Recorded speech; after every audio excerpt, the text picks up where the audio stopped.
Okay.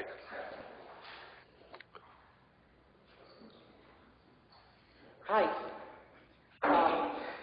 I would like to thank Ram for the awesome introduction to WebXR and virtual reality. And also, I would like to thank Shagufta and Vigneshwar because their talks kind of allows me to build my talk on top of that and kind of gloss over some details. Hi, I'm Rabimba. I am a Mozilla Tech speaker. I'm also a graduate student at Rice University where I tinker with different stuff than virtual reality. Any point of time you have any question, just feel free to interrupt me. I would be happy to clear that out. So that's kind of me doing different stuff in different times.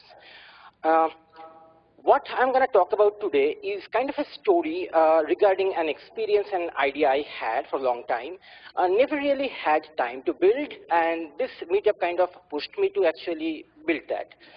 So starting with VR, the idea really is not new. It's a pretty old idea. So even Sutherland at MIT Labs built that in 70s, and that is kind of the whole setup. That was a whole room setup. And eventually, right now, with the amount of processor capabilities we have in our phone and different devices, these are now reality to have it in a portable manner. VR or mixed reality is not only about rendering graphics or just showing a VR scene. You can have external inputs, and that really allows us to do really cool things. But with VR or in web scenes, we have a few problems. So we have to deal with how to actually create content, make it easier for people to create content. Also have special concerns about privacy and security. Not only that, we also need to have these scenes retain its position.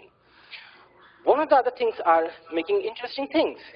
So our tech stack is with VR, and it utilizes A-Frame, which builds on top of CJS.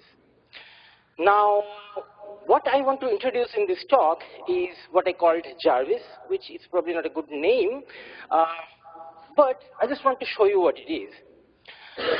First, VR is supposed to be really exciting, but it's not really exciting when you see something like this. It's kind of scary, which we don't want to have. So we want to have something fun, and we also have to show the cool capabilities. And since last 2 days, yesterday and today, you have heard a lot about deep speech, how deep speech works, how machine learning works. And go to any conference, you will have a few machine learning talks available. So why not throw ML on everywhere in VR maybe? So introducing jARvis.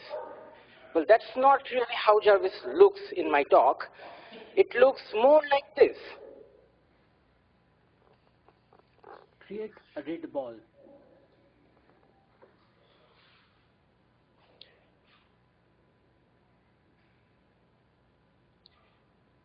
Move up. Create a blue ball.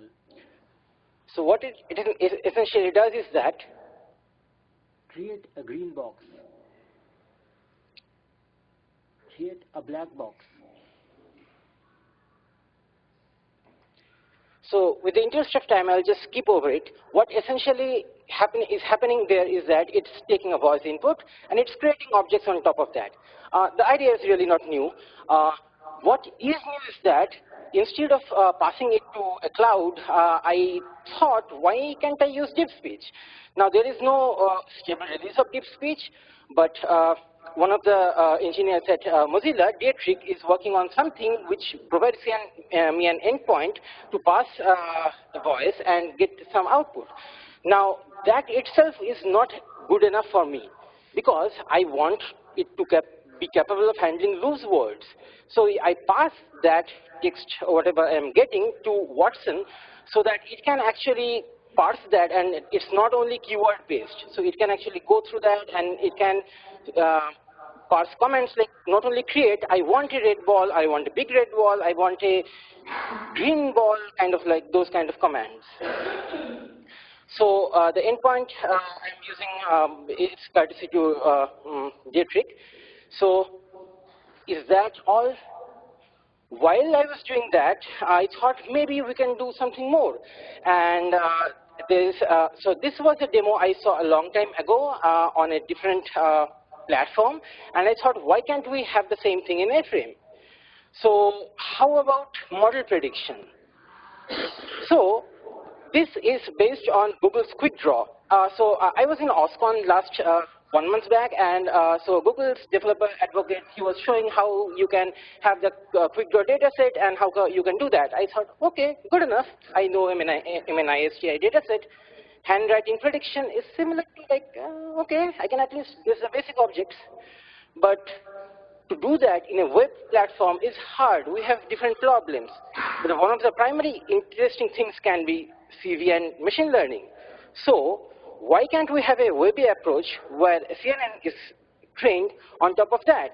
So something like this is possible. While we are at it, want to try the app? You can just go here and scan it, and if you have an Android phone, you should be able to try the app right now.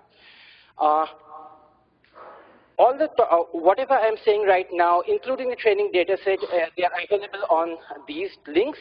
I just made the demo last night. I have it in my phone. I don't have time to do a live demo, but see me after the talk, and I will be happy to show you this. Also, we want it to be available in web, and we wanted to develop tools so that everyone can use it.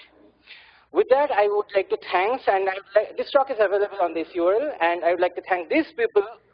Almost all of their code is somehow used by me in this talk. Thank you.